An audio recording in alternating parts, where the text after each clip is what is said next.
அனைவருக்கும் இனிய காலை வணக்கங்கள். இன்னைக்கு நம்ம விடாமுயற்சி அப்படிங்கிறத பற்றி பார்க்க போகிறோம். அது என்ன முயற்சினா என்ன, விடாமுயற்சினா என்ன?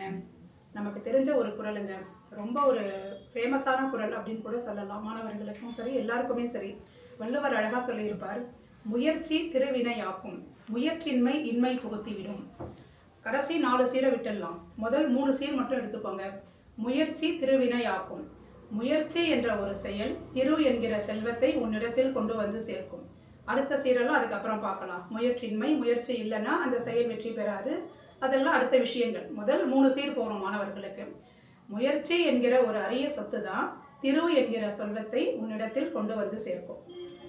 நீங்கள் ஸ்டூடெண்ட்ஸ் ஒரு விஷயத்தை தெரிஞ்சுக்கணும். முடியாது அப்படிங்கிறது என்றைக்குமே மூட நம்பிக்கை. முடியுமா அப்படிங்கிறது அவநம்பிக்கை. முடியும் அப்படிங்கிறது தான் தன்னம்பிக்கை. என்னால் முடியும் அப்படிங்கிற அந்த எண்ணம் உங்களுடைய ஆழ் மனசில் ரொம்ப உறுதியாக இருக்கணும். இங்கிலீஷில் ஒரு ஸ்டேட்மெண்ட் சொல்லுவாங்க, try is the word of achievement. முயற்சி என்பதே ஒரு சாதனை தான். நம்ம ஒரு காம்படிஷனுக்கு நீங்கள் போகிறீங்க, ஃபஸ்ட்டு வரணும் அப்படிங்கிறது தான் எல்லாருக்கும் ஆசை. ஆனால் அந்த காம்படிஷனில் நீங்கள் ஒரு 3rd ப்ரைஸ் வரலாம், இல்லை ஒரு ஆறுதல் பரிசில் வரலாம். அப்போ உடனே என்ன ஆகும், நம்ம மனசு, ஒரு வாரமாக இதுக்கு ரெடி பண்ணோம், கிளாஸ் கட் பண்ணோம், டியூஷன் போகலை, இதுக்காக ப்ரிப்பேர் பண்ணோம், டீச்சர்ஸ் கைட் பண்ணியிருப்பாங்க, பேரண்ட்ஸ் கைட் பண்ணியிருப்பாங்க, லைப்ரரி போயிருப்பீங்க, இப்படிலாம் இருந்து கூட நம்மளால் ஃபஸ்ட்டு வர முடியல பற்றியா அப்படின்னு சொல்லிட்டு ஒரு சின்ன வருத்தம். அது எல்லாருக்கும் இருக்கிறது சகஜம்தான். ஆனால் நீங்கள் யோசிச்சு பாருங்கள், ஒரு கிளாஸில் 40 ஸ்டூடெண்ட்ஸ் இருக்கீங்க. அந்த 40 பேரில் அந்த காம்படிஷனுக்கு ஒரு 3 பேர் செலக்ட் ஆகிருப்பீங்க. ஒரு ஸ்கூலில் எத்தனை பேர் செலக்ட் ஆகிருப்பீங்க? ஒரு 20 பேர் 30 பேர் செலக்ட் ஆகிருப்பீங்க. அத்தனை பேரில் நம்ம செலக்ட் ஆகணுன்றதே பெரிய விஷயம். ஒரு 200 பேர் 300 பேர் கலந்துக்கக்கூடிய ஸ்டேஜில் நாமளும் ஏறி பேசணுன்றது அதை விட 2வது பெரிய விஷயம். அதில் ஏதோ ஒரு பரிசு, ஃபஸ்ட்டு இல்லைன்னா என்ன, செகண்ட் இல்லைன்னா என்ன, நம்ம ஸ்பீச்சை இத்தனை பேர் கேட்டிருக்காங்க இல்லையா, நம்மளுடைய திறமை இந்த அளவுக்கு வெளிப்பட்டு இருக்கு இல்லையா, ஏதோ ஒரு இடம் நமக்கு கிடைச்சிருக்கு. அப்போ முதல்ல வந்த மாணவன் இதை விட நல்லா பண்ணியிருக்கான் இல்லையா அப்படின்னு சொல்லி நம்ம அதை பார்க்கணுமே தவிர, ஐயோ நம்ம இனிமேல் காம்படிஷனே போகக்கூடாது, நேரம் வேஸ்ட்டு, ப்ரைஸ் வரல, ஃபஸ்ட்டு பிளேஸ் நம்ம வரல அப்படின்னு சொல்லி என்றைக்குமே மனசு அப்செட் ஆகக்கூடாது. அந்த முயற்சிங்கிறது தொடர்ந்து இருந்துக்கிட்டே இருந்தாதான் அந்த வெற்றிங்கிறது நமக்கு என்றைக்குமே நிலையாக நிலைச்சு நிற்கும். முயற்சி இல்லாத எந்த ஒரு செயலும் வெற்றி பெறாது.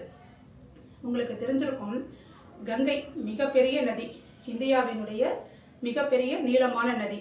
அந்த கங்கை நதிக்கரையில் ஒரு கரையிலிருந்து இன்னொரு கரைக்கு ஒரு ஸ்கூலுக்கு வரணுங்க. அப்படி வரணும்னா போட்டு தான். அன்னைக்கும் சரி இன்னைக்கும் சரி கங்கை நதிக்கரையில் போட்டு தானே. அதில் ஒரு சிறுவன் என்ன பண்ணுவான், ஒரு சின்ன குட்டி பையன், ஒரு 7-8 வயசுன்னு வச்சுக்கோங்களேன், ஒரு பிரைமரி ஸ்கூல் படிக்கிற ஒரு பையன் நீந்திக்கிட்டே வருவான். இந்த கரைப்பக்கம் உள்ள ஸ்கூலுக்கு போவான். ஒரு நாள் டூரிஸ்ட்டு போகிறாங்க போட்டில், அந்த பையன் அதே மாதிரி நீந்திட்டு வரான். அந்த அம்மா பார்த்துட்டு, அந்த டூரிஸ்ட் குரூப்பில் இருந்த அந்த அம்மா பார்க்குறாங்க. பார்த்துட்டு, ஐயோ அந்த பையன் தவறி விழுந்துட்டான்னு சொல்லி கடகடன்னு அந்த போட்டை கிட்டக்க கொண்டு போய் நிறுத்தி அந்த பையனை தூக்கி காப்பாற்றிடுறாங்க. காப்பாற்றி கரைக்கு அந்த போட்டு வந்துடுது. அந்த பையன்கிட்ட கேட்குறாங்க, என்னப்பா இப்படி தத்தளிக்கிறியே தண்ணியில் அப்படிங்கிறாங்க. உடனே அவன் சொல்கிறான், இல்லைங்க, நான் எப்போவுமே இந்த கரையிலிருந்து அந்த கரைக்கு ஸ்கூலுக்கு நீந்தி தான் வருவேன் அப்படிங்கிறான்.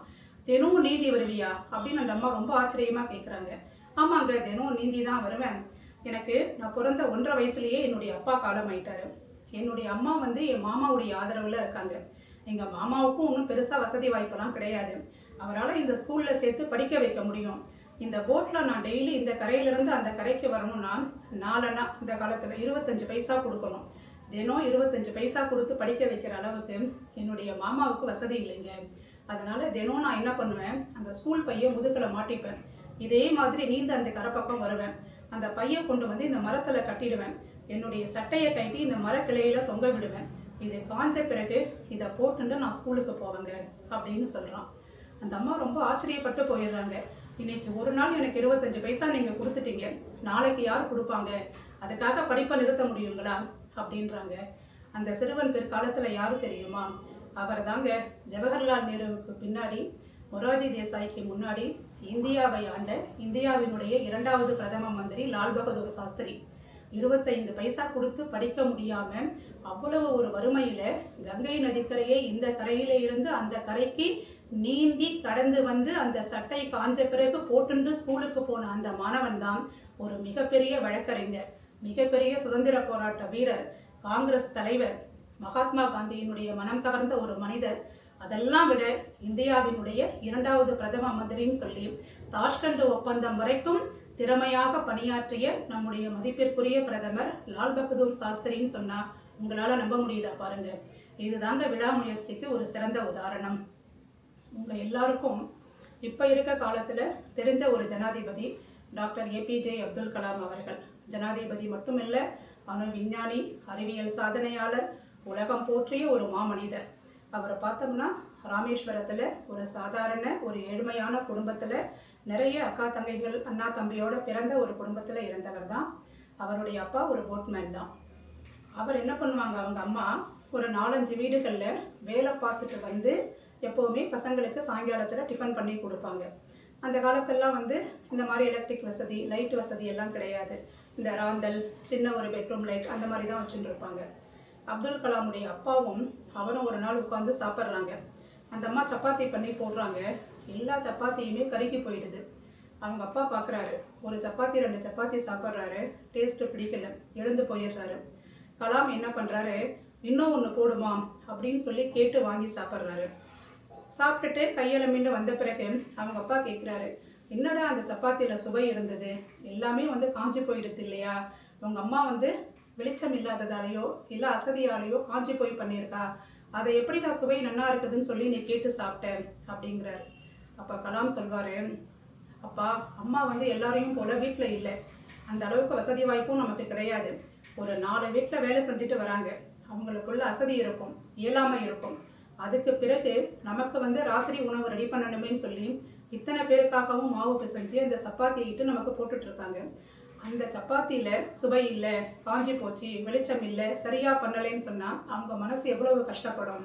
எனக்கு சுவை முக்கியம் இல்லை, அதை அந்த அளவுக்கு ஈடுபாட்டோடு செஞ்சு இந்த பசியை போக்குறாங்க இல்லையா, அந்த உணர்வு தாம்மா எனக்கு முக்கியம் அப்படின்னு சொல்லி சொல்கிறார். அப்படியெல்லாம் கஷ்டப்பட்டவர் தான் இந்தியாவினுடைய ஜனாதிபதியான பதவிக்கு ஒரு உயர்ந்த இடத்திற்கு வாழ்க்கையில் வர்றார். அப்போ இதிலிருந்து நமக்கு என்ன தெரியுது, இந்த 2 பேருடைய வாழ்க்கையிலிருந்து நீங்கள் பாருங்கள், விடாமுயற்சிங்கிறது ரொம்ப ரொம்ப அவசியம். அதுக்கு பொருளாதாரமோ குடும்பமோ மற்ற சூழ்நிலைகளோ எதுவுமே காரணம் இல்லைங்க. தீதும் நன்றும் பிறர் தர வாரா, நீ உன்னை ஷைன் பண்ணிக்கிற அப்படின்னு சொன்னால் உன்னால் நிச்சயமாக மேலே வர முடியும். நன்றி, வணக்கம்.